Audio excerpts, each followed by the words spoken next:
Hi friends, இப்போ நம்ம சரகடிக்கு ஆசை பார்க்க போகிறோம். சரகடிக்கு ஆசை இல்லை, நம்ம முத்து இருக்காரே, அவர் வந்துட்டு எப்படியாவது 5 லட்சம் பெரட்டி ஆகணும்னு சொல்லிட்டாங்க. ஏன்னா வக்கீல் வந்துட்டு 5 லட்சம் பணம் இருந்தால் மட்டும்தான் சத்தியாவை வெளியே கொண்டு வர முடியுன்றாங்க. இந்த காலகட்டத்தில் பணம்னா பணம் கூட வாயை பழக்கவங்கம்பாங்களே, அந்த கதை தாங்க. எல்லாத்துக்கும் பணம் பணம் பணம் பணம் தாங்க ஓடிட்டு இருக்காங்க. நம்ம எல்லாருமே அது பின்னாடியே ஓடுறதுனால நான் யார், நம்ம எப்படி இருப்போம் அப்படிங்கிறதே மறந்துட்டோம். சரி, அதை விடுங்க.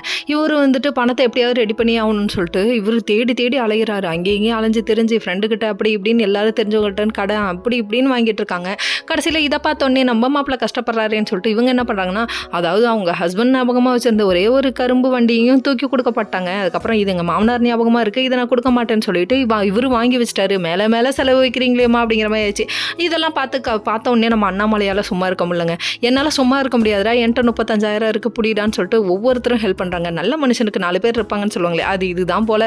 ஏதோ கை கொடுக்குறாங்கன்னு சொல்லிட்டு இவங்களும் வாங்கிக்கிட்டாங்க. அதுக்கப்புறமா மொத்தமாக புரட்டியாச்சு. சார் இன்னும் ஒரு 50,000 தான், அப்படி இப்படின்னு புரட்டிடுவேன் சார், ஒன்றும் பிரச்சனை இல்லை, மாதம் மாதம் கொண்டு வந்து கொடுத்துறேன் சார், சத்தியாவை எப்படியாவது வெளியே எடுத்துருங்கன்னு சொல்ல, கண்டிப்பாக நான் ட்ரை பண்ணுறேன், முடியாமலாம் இல்லை, நான் கண்டிப்பாக கொண்டு வரேன்னு சொல்லிட்டாரு. சொன்னதுக்கப்புறமா இவங்க என்ன பண்ணுறாங்க தெரியுங்களா, அதாவது விஜயாட்ட போய் பேசலாம்னு சொல்லிட்டு இவங்க வராங்க. வந்ததுக்கப்புறமா எனக்கு என்ன லாபம், அவன் 1 மாதமாவது ஜெயிலில் உட்காந்துருக்கணும் அப்படி இப்படின்னு சொல்கிறாங்க. உங்களுக்கு என்னம்மா அந்த குடும்பத்து மேலே அவ்வளோ ஒன்றுமோ, காசு பணம் இல்லைங்கிற ஒரே காரணத்துக்காக இந்தளவுக்கு பண்ணாதம்மா அப்படிங்கிற மாதிரி ஆயிடுச்சு.